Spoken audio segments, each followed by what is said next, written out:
tinggi dan tidak ada Islam itu tinggi dan tidak ada yang mengunggulinya, nggak ada. Ya, maka dari itu seorang Muslim harus senantiasa maju di depan.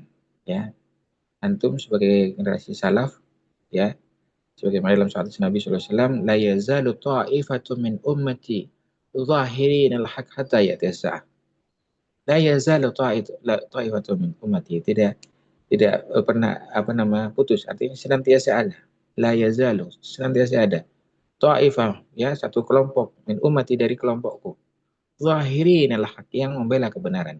Hatta ya'ti as-sa'ah, sampai datang kiamat, ya. Artinya generasi salaf itu senantiasa ada sampai hari kiamat.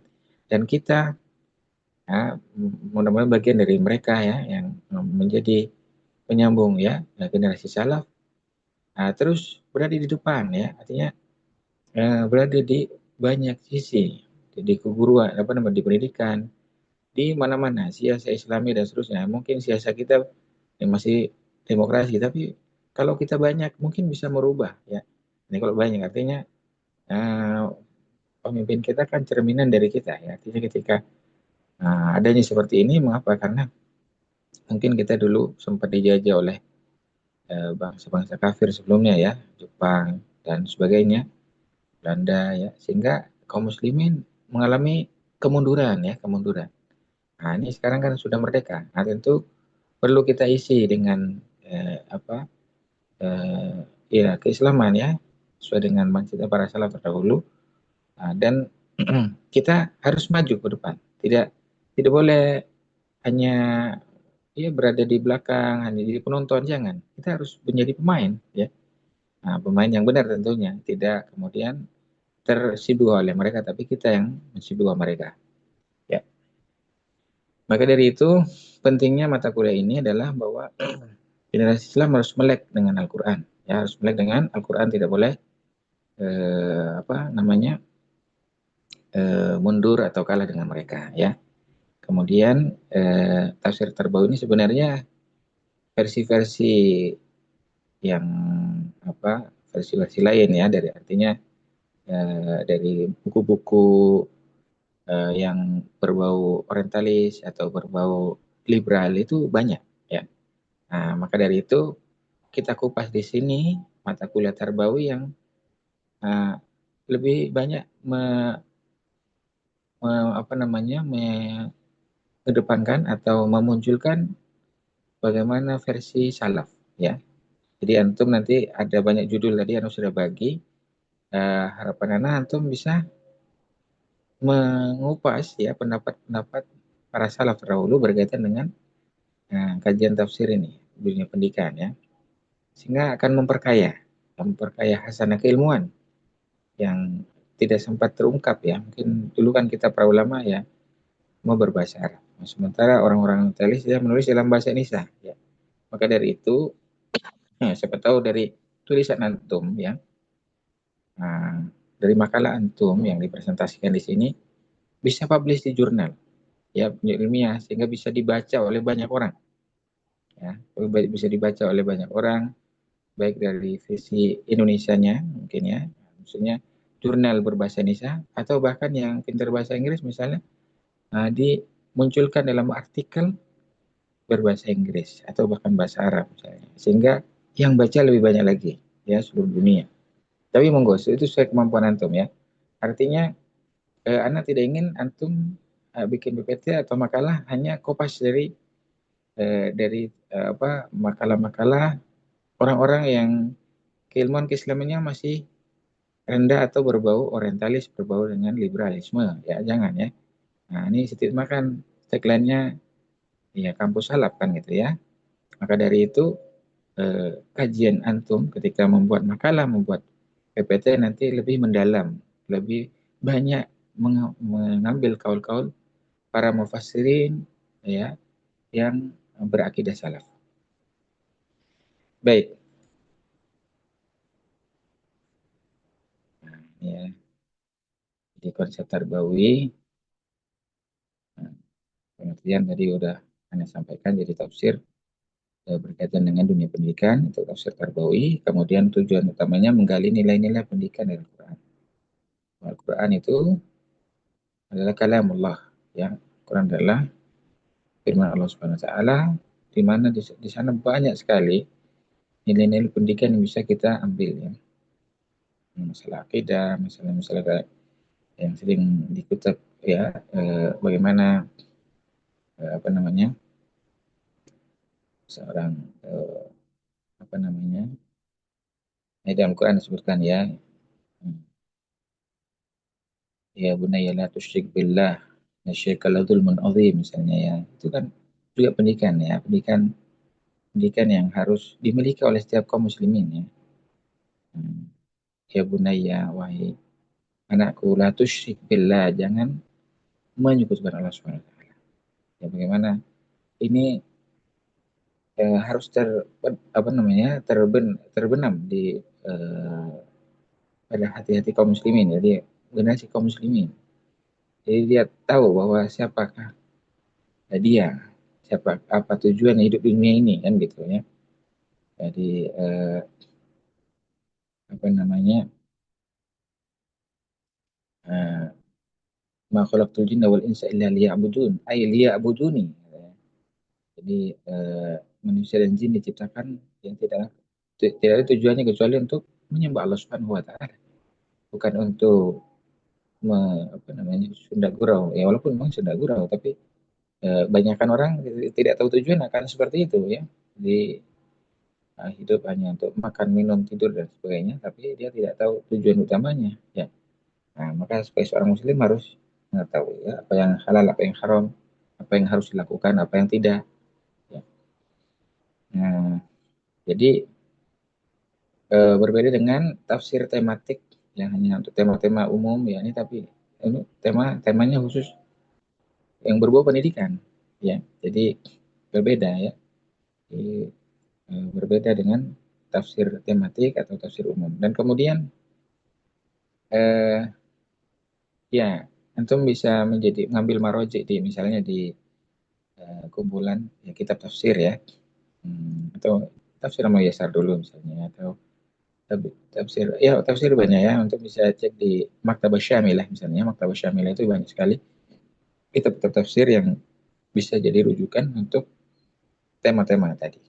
Bagaimana imam ini berkaitan dengan tafsir ini, gitu, ya. Nah, dibuat kata-kata yang mudah, yang biar kita mendengarnya juga mudah memahami. Nah, kemudian ikhwas sekalian, nah, ini ruang lingkupnya, ya, ruang lingkup tafsir tarbawi, ya. Pendidikan masalah akidah yang pokok sekali, ya. Kemudian pendidikan masalah akhlak, ya, bagaimana akhlaknya seperti para salaf terdahulu, misalnya, ya. Mungkin memang agak jauh, generasi kita kan jauh sekali, ya, tidak bisa mencontoh siapakah salaf yang dahulu, ya. Kita mungkin hanya bisa melihat sosok para ustadz-ustadz kita yang masya Allah, ya, akhlaknya baik, ya. Tapi mungkin ada juga yang akhlaknya wallahu taala alam, ya. Artinya tidak semua manusia kan tidak dimaksum, ya, maksudnya kecuali nabi rasul, ya, itu dimaksum, ya, tapi yang lain tidak, ya, bisa aja. Bahkan Imam Syafi'i menyatakan, saya ini manusia, bisa aja pagi berkata ini, besok nanti sore berkata lain. Nah, itu Imam Syafi'i, ya, yang hidup atau lahir di tahun 150 Hijriah. Beliau berkata seperti itu. Bagaimana kita di zaman sekarang yang jauh sekali dari Rasulullah SAW. Ya, baik. Kemudian pendidikan ibadah. Nah, pendidikan ibadah, eh, ya, jadi berkaitan dengan ibadah, mungkin semangat-semangat untuk bagaimana rajin beribadah dan seterusnya, ya. Nah, kalau masalah ibadah secara khusus ada pelajaran fikih, ya, tapi kita tafsir tarbawi lebih kepada motivasinya. Bagaimana seorang muslim harus menjadikan waktunya dalam kesehariannya untuk ibadah kepada Allah Subhanahu wa taala, baik dalam menuntut ilmu misalnya, atau melakukan hal-hal lain, ya, misalnya membantu orang tua misalnya, atau bagi yang sudah berkeluarga, ya, tentu berkhidmat kepada keluarganya. Ini bagian dari ibadah. Jadi motivasi, ya, bahwa anak-anak kaum muslimin ini patuh kepada orang tuanya, misalnya, ya, dalam perkara yang ma'ruf. Innamat ta'atu fil ma'ruf. Nah, ketaatan dalam perkara ma'ruf, orang tua menyuruh apa yang boleh dalam Islam lakukan. Ya, tapi yang nggak boleh ya jangan kan gitu ya. Jadi motivasinya ke sana bahwa seorang anak-anak muslim harus sami'na wa ta'na kepada ya waliul amr misalnya dalam perkara yang ma'ruf tentunya, kepada gurunya, kepada orang tuanya, berbakti kepada mereka dan seterusnya. Jadi berikan tarbawi ini lebih kepada bagaimana mereka termotivasi untuk melaksanakan apa-apa yang baik dalam kehidupan mereka. Nah, ini berkaitan dengan ibadah. Kemudian berkaitan dengan pendidikan sosial dan kemasyarakatan bahwa seorang murid ya, dia perlu bersosial dengan yang lain. Artinya berbagi, ketemu, senyum, salam dan seterusnya. Ya, eh, ya seorang kata orang kafir pun kalau berada bertangga dengan kita juga apa namanya berhak untuk mendapatkan kebaikan ya, kebaikan yang dibolehkan tentunya. Ya, apalagi mendakwahi mereka tentunya ya, mendakwahi mereka. Jadi tidak kemudian membiarkan mereka dalam kesesatan, memberikan kekufuran dan seterusnya dengan cara-cara yang baik tentunya ya. Di pendidikan sosial ini pendidikan yang lebih kepada mengenal dan memahami orang-orang di sekitarnya ya. Nah, dan mengutamakan husnudzan ya. Husnudzan ini penting ya. Jadi kita kadang-kadang kali-kali bukan sekali-kali harus sesering mungkin husnudzan pada orang lain. Ya mungkin kita mendapatkan perlakuan kurang enak misalnya ya. Nah, maka ya mungkin dia lagi capek atau mungkin apa-apa. Jadi kita harus husnudzan terus. Yang memberikan persangkaan yang baik ya. Hmm, Hatta mungkin jadi jangan mudah tersinggung. Nah, ini kalau mudah tersinggung repot juga ya. Ya ya mungkin manusia kadang-kadang begitu. Tapi kita sebagai seorang Muslim teruslah berhusnudzan ya dan tidak pendendam. Ini yang penting ya. Pendendam. Oh, ini dulu begini. Ini pendendam namanya. Seorang Muslim itu tidak pendendam. Ciri-ciri orang bertakwa di antaranya wal afina wal kadhimin al ghaidh wal afina nas. Ya. Wal kadhimin al ghaidh. Seorang Muslim yang bertakwa itu, seorang bertakwa adalah kadhimin al ghaidh, bisa menahan amarah. Wal afina nas dan memaafkan kesalahan orang lain. Ini ciri-ciri seorang Muslim. Ya, seorang bertakwa ya. Nah, ya, seorang ulul albab, orang bertakwa adalah tadi ya apa namanya? Al-kadhimin al-ghaidh wal afina 'anil nas. Kemudian kemasyarakatan ya, masyarakat kita macam-macam ya. Beraneka ragam, ada yang masih awam, ada yang sudah bagus, Masya Allah. Ini tetap kita harus hormat ke mereka, orang lebih tua, kita hormati ya sebagaimana Rasulullah SAW menyatakan apa namanya? Laisa minna man lam yuqim kabirana wa man lam yarham saghirana. Laisa minna. Bukan golongan kami kata Rasulullah SAW. Man lam yukrim kabirana, orang yang tidak menghormati yang tua. Ya karena dia mungkin lebih banyak ilmunya merasanya gitu ya. Lebih muat. Kemudian dia tidak menghormati. Ya, ini laisa minna kata Rasulullah SAW. Bukan golongan kami. Jadi walaupun ilmu kita lebih banyak dari guru-guru kita yang ngajar TPA dulu ya, tapi kita harus hormat mereka. Kenapa? Karena kita harus hormat pada yang lebih tua. Apalagi orang tua kita harus lebih hormat kepada orang tua kita. Jadi orang lebih tua kita hormati, yang muda kita sayangi, nah, gitu ya. Nah, jadi laisa minna man lam yukrim kabirana. Bukan golongan kami orang tidak menghormati yang tua, wa man lam yarham saghirana dan tidak me- menyayangi yang muda. Yang muda tidak disayangi, yang tua tidak dihormati. Kata Rasulullah, laisa minna, bukan golongan kami. Maka biar kita masuk golongan Rasulullah SAW, umat Nabi Muhammad SAW, ya, yang terbaik tentu apa? Ya harus menghormati yang tua dan menyayangi yang muda. Ya, menyayangi yang muda itu ya sangat dianjurkan. Ya artinya tidak membuli mereka, memberikan kebaikan kepada mereka. Ya. Tidak. Nah seperti itu. Ya, kita jeda ada dulu sebentar.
Nah,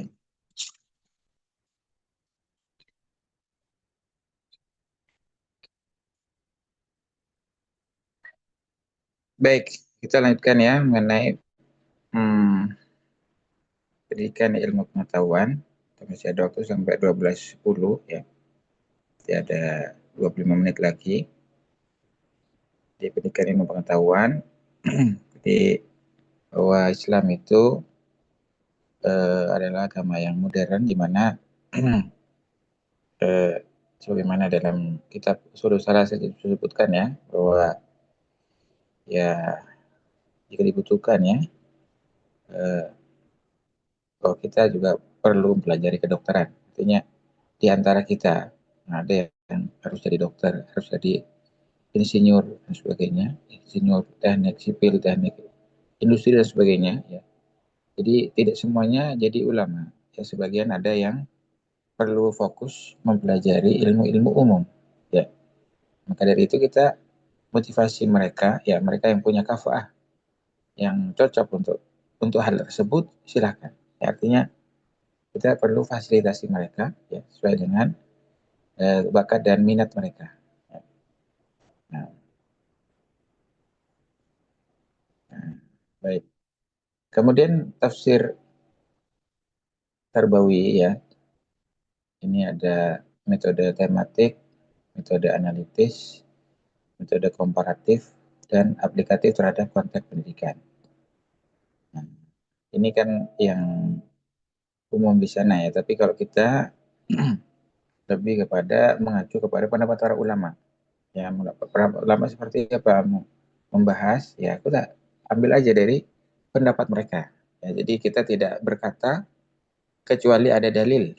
Ya, apa ada dalil baik dari hadis Nabi SAW, ada Al-Quran ya, kemudian hadis Nabi SAW, kemudian bagaimana perkataan para ulama setelah terdahulu berkaitan dengan ayat tersebut. Ya, jadi tidak bisa keluar dari perkataan mereka ya karena mereka ini adalah ulama-ulama ya. Nah, kita cuma talibul ilm ya, maka dari itu kita hanya apa? Nah, tafsir kita mengacu pada tafsir para ulama yang memenuhi kafah ilmiah dalam bidang itu. Kemudian ya sumbernya bagaimana? Sumbernya tentu dari Al-Quran, hadis, dan penafsir ulama klasik. Nah, kalau kontemporer gimana ya? Kontemporer ya ulama salaf juga. Ya kontemporer, ulama salaf kontemporer. Nah, jadi bukan kemudian ulama-ulama yang sanad ilmuannya tidak mengacu kepada ulama salaf, ya kita tidak ambil. Ya. Jadi eh, ya di luar ulama Ahlussunnah kita tidak ambil. Ya, ulama salaf hanya ulama salaf saja yang kita ambil ilmunya. Ya. Jadi ini harus hati-hati ya. Artinya pendapat-pendapat ya hanya untuk untuk mereka kita ambil. Yang lain tidak kita tolak ya. Kenapa? Karena ya yang lain ini tidak biasanya berkaitan dengan hawa nafsu ya. Jadi eh, kecondongan atau karena ada pesanan dan sebagainya, maka tentu akan rusak nantinya. Maka pada masan kita hanya ulama klasik, ya udah pasti utamanya itu. Kontemporer pun kita seleksi siapa yang pas untuk kita ambil ilmunya atau ambil pendapatnya, gitu ya. Kemudian konteks realitas pendidikan. Konteks realitas itu maksudnya bagaimana kondisi keadaan dunia anak-anak kita seperti apa ya, kenakalan remaja di mana di pondok kita misalnya. Kalau Ustaz Abu Nida kan begini ya pendapatnya. Jadi anak-anak ini kita udah kasih nasihat banyak. Ustadz, masyayikh misalnya. Kok masih ada yang melanggar? Nah, misalnya. Berarti tidak cocok di sini. Nah, dikeluarkanlah dengan harapan setelah dia keluar dia bisa mikir. Setelah dia telah masuk lagi ke tempat baru, itu tidak mengulangi hal yang sama. Ya. Nah, kalau dalam Islam kan tegas sekali ya. Untuk kalau sudah masuk ke misalnya dia mencuri, terus sudah masuk eh, besarnya berapa itu harganya sudah masuk ke batasan dipotong tangan, dipotong tangan. Kenapa kok harus potong tangan? Kan besar ya. Kalau di Saudi motong yang ngambil misalnya tangan kanan ya berarti potong tangan kanan. Ya. Nah, kenapa kok harus potong tangan? Itu kan besar. Iya, Islam itu pertama ya menegakkan ya apa yang disyariatkan oleh Allah Subhanahu wa taala. Ya. Nah, wasariq wasariqu wasariqatu fasariq wasariqatu faqta'u aydihuma. Ya. Eh, pencuri laki-laki, pencuri perempuan, potong ya kalau sudah masuk ke ukurannya ya, maka faktor potong ya aidiyahuma. Tapi kalau dia miskin ya nanti dikasih ya dari Baitul Mal untuk memberikan apa namanya eh, ya kehidupan mereka. Kalau dia miskin ya. Tapi kalau dia kaya kok masih mencuri ya berarti tidak dikasih dari Baitul Mal. Gitu. Jadi Islam itu sangat apa ya namanya memberikan hukuman yang setimpal ya biar tidak mengulangi lagi itu pertama. Kemudian yang kedua, jika syariat ini diberlakukan, maka dosanya orang mencuri tersebut selesai. Nanti nggak diazab lagi di akhirat.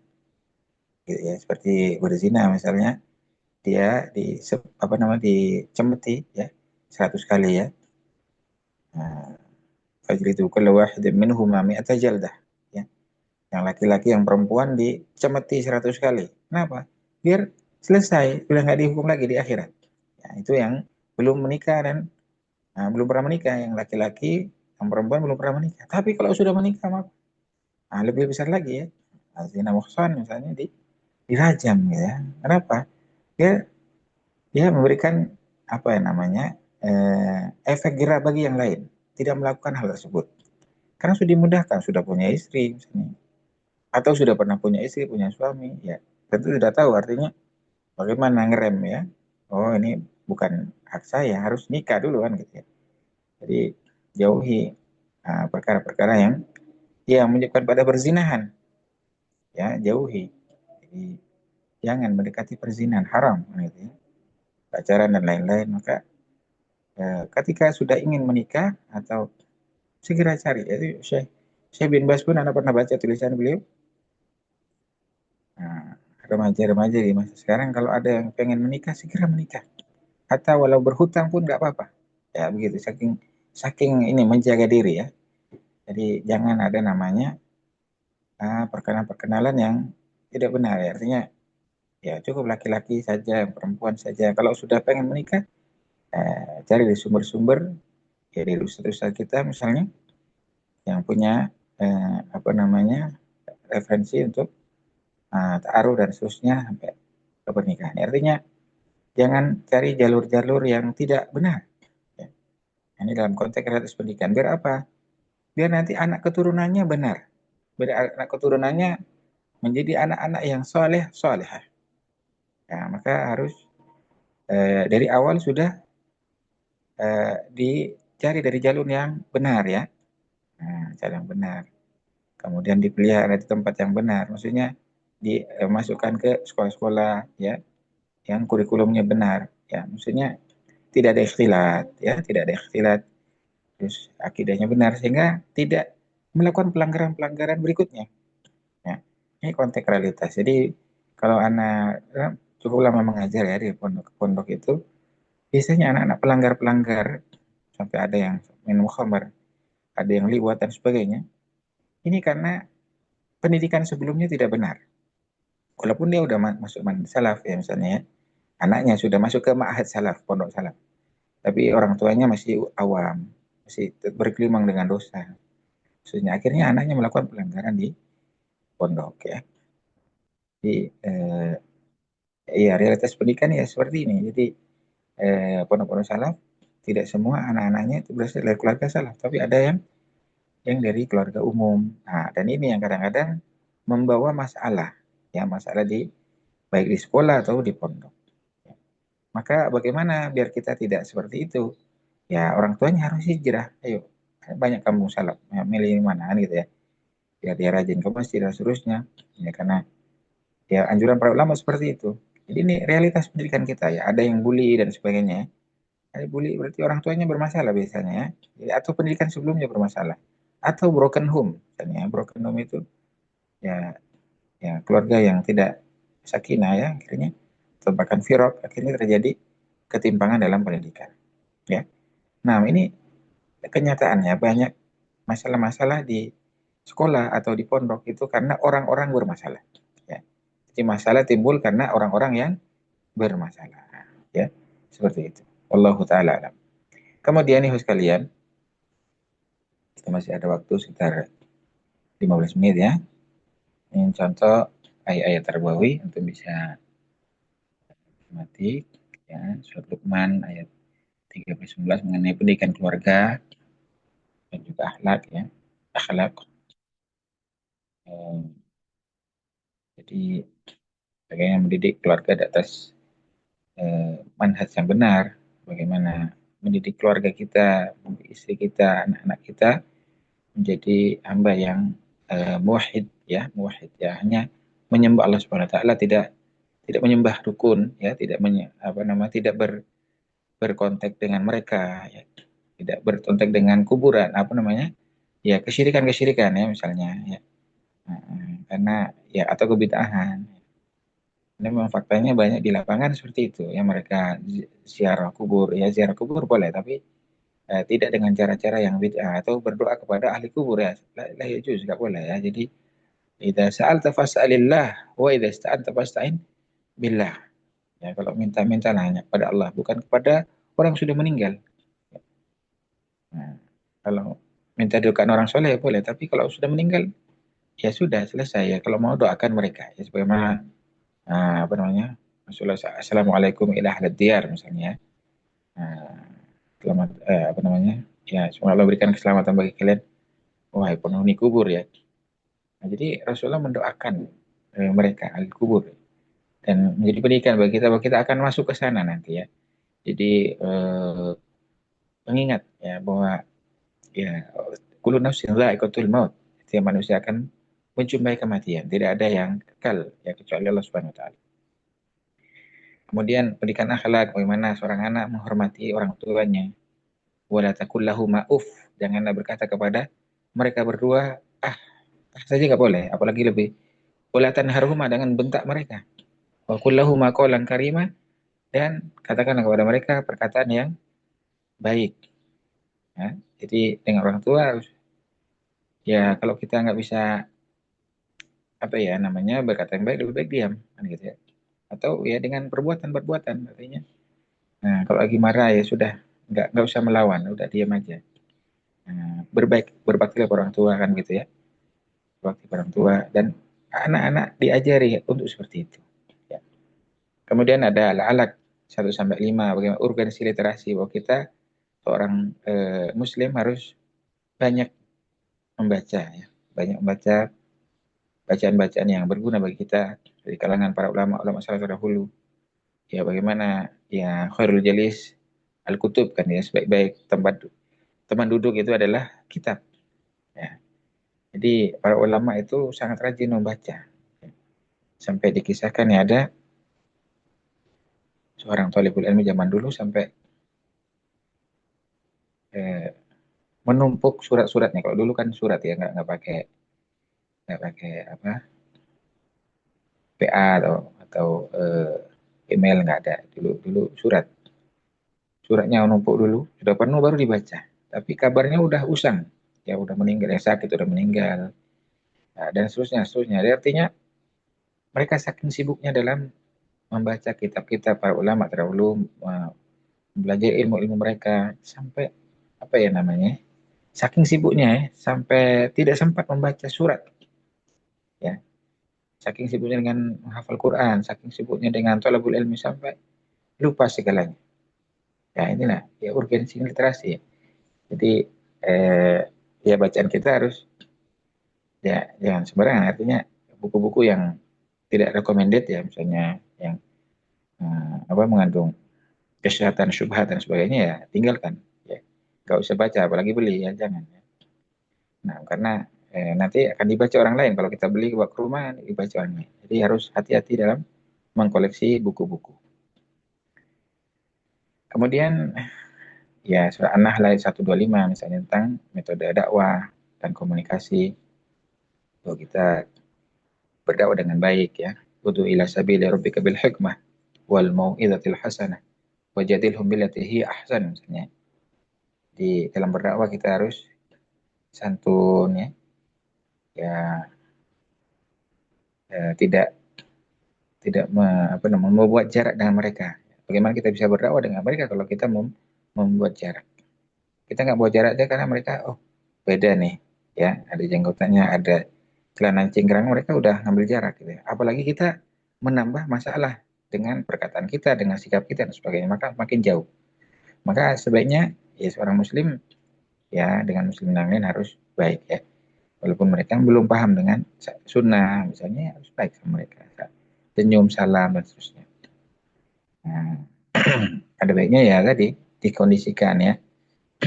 Misalnya ya, kalau bisa ya ada kajian ya, tapi kadang susah ya bagaimana kita mau isi kajian. Nah, sholat aja ya, ya hanya jadi makmum terus, nggak bisa jadi imam misalnya karena mereka pegang terus kan gitu ya. Nah ini kan ya tentu berproses, mungkin tidak sekarang, barangkali 5 tahun 10 tahun ke depan ya ada perubahan-perubahan, ya bersabar. Nah kemudian nih kawan sekalian, berikutnya ya prinsip pendidikan dalam tafsir Tarbawi ya. Yang pertama, tauhid sebagai dasar pendidikan. Tauhid adalah dasar dalam pendidikan ya. Nah, bahwa kaum muslimin, anak-anak kaum muslimin harus eh, me- ya mendekatkan tauhid. Artinya bagaimana mereka belajar tentang kitab-kitab para ulama ya, pembatal-pembatal keislaman misalnya, Nawaqidul Islam, Qawaidul Arba, Usulul Salasah, Kitab Tauhid misalnya. Mereka ngelotok dengan ini. Jadi walaupun mereka masih SD, tapi misalnya ya, tapi mulai diajak eh, apa namanya, kita seletkan ya, maksudnya ini kita para ulama kita bacakan, jelaskan gitu ya, biar mereka tidak terjerumus kepada hal yang dilarang oleh Allah Subhanahu Wa Taala. Nah, bahwa akhlak adalah ya harusnya pendidikan, bahwa kita sebagai seorang muslim ciri menanya memiliki akhlak yang baik ya. Nah, tidak mengganggu, senyum, salam, ya, berbagi, ya. Jadi ya, dan seterusnya. Jadi akhlak yang baik harus dikembangkan terus ya, kepada orang-orang sekitar kita, kepada adik-adik kita, semua menghargai orang lain, ya. menghormati orang lebih tua, menghormati senior, ya. Nah, dan ya teman-teman sebaya, gitu kan. Tidak suka bully. Bully itu kezaliman, kan gitu ya. Adul mudul matun yaumal qiyamah. Kezaliman itu menjadi kegelapan nanti di akhirat.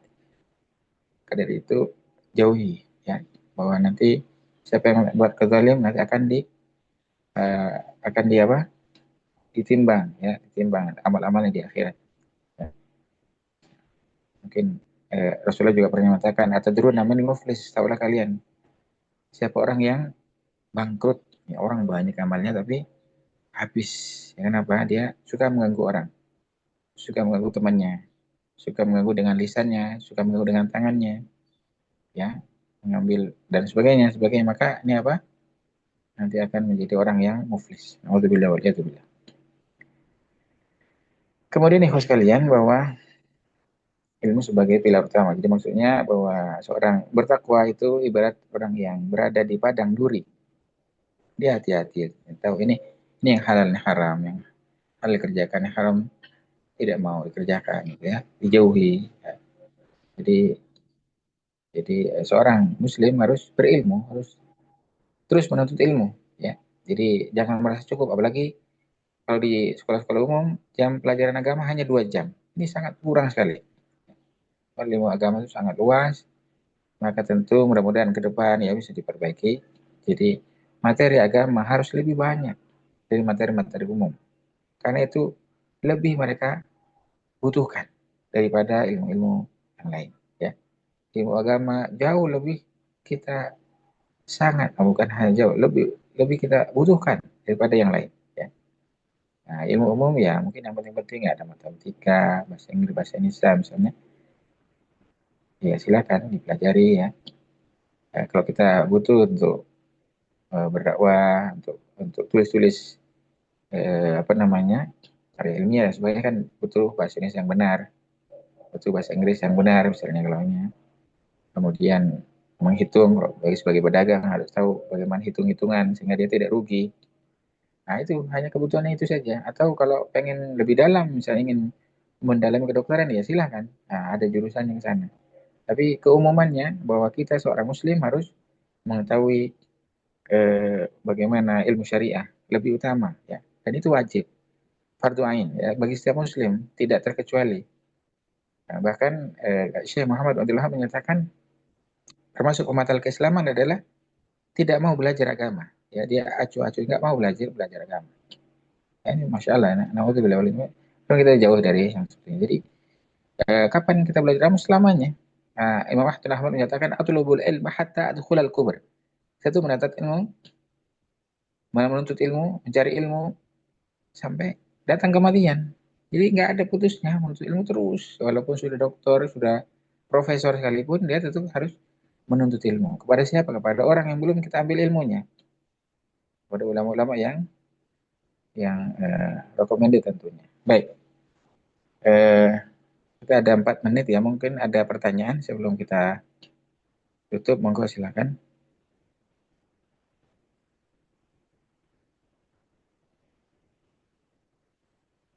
Iya, eh, Ya Allah belum ada, Ustaz. belum ada, ya. Baik, pendidikan karakter, pendidikan berbasis nilai Qurani. Karakter itu maksudnya ya karakter yang baik, ya, bagaimana dididik seorang guru, diteladani jadi guru yang baik, ya, hingga diteladani oleh siswa-siswinya, oleh murid-muridnya. Kemudian eh, di tafsir Darbawi menjadi solusi problem moral generasi muda. Jadi kalau ada murid-murid yang notabene masih nakal, ya, ya kembali kepada Islam, ya, kepada Islam, talabilnya lebih banyak, kemudian tegakkan sholat, tentu harus itu. Hmm, apa namanya, kalau dalam Al-Quran disebutkan bahwa sholat tanha anil fahsya'i wal munkar. Jadi sholat itu bisa mencegah seorang dari perbuatan keji dan mungkar. Kalau sholatnya benar-benar, ya, ya wudhunya benar, ya, sebil wudhu, ya, sebenarnya, maka bisa mengikis moral generasi muda. Ya, kalau dia hidupnya sesuai Islam, sesuai mana generasi terdahulu berperilaku, maka dia akan kembali menjadi orang yang benar. Nah, dulu anak punya mahasiswa itu tatuan semua. Jadi anu, oh, tapi alhamdulillah sudah bagus ya, salah. Cuman nggak sampai selesai ya, qadarullah masya Allah, nggak sampai selesai. Nggak tahu setelah itu kemana, anak kurang paham. Tapi masya Allah sudah menjadi orang benar. Artinya tidak ada yang telat untuk bertaubat. Tidak ada kata telat untuk bertaubat. Ya selama malam yuwargir, sebelum nyawa belum sampai tenggorokan, ya silakan bertobat. Innallah yakbalu taubata abdihi malam yuwargir. Sungguhnya Allah akan mengampuni, ya, menerima taubatnya seorang hamba malam yuwargir, selama nyawa belum sampai tenggorokan.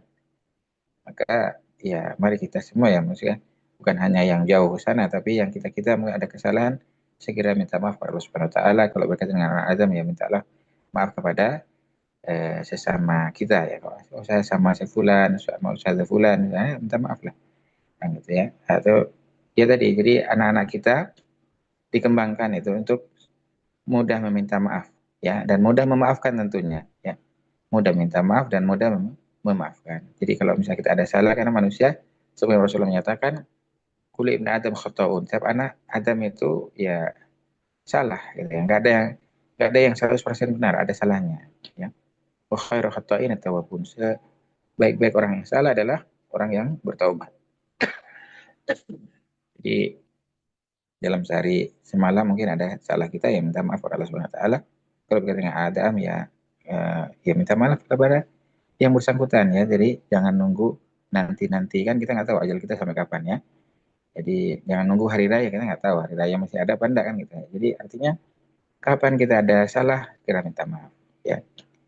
Nah, jadi anak-anak didik juga seperti itu. Jika anak-anak semuanya ya, seorang pribadi muslim itu harus lurus. Tapi kalau kita ada salah, ya minta maaf. Nah, gitu ya.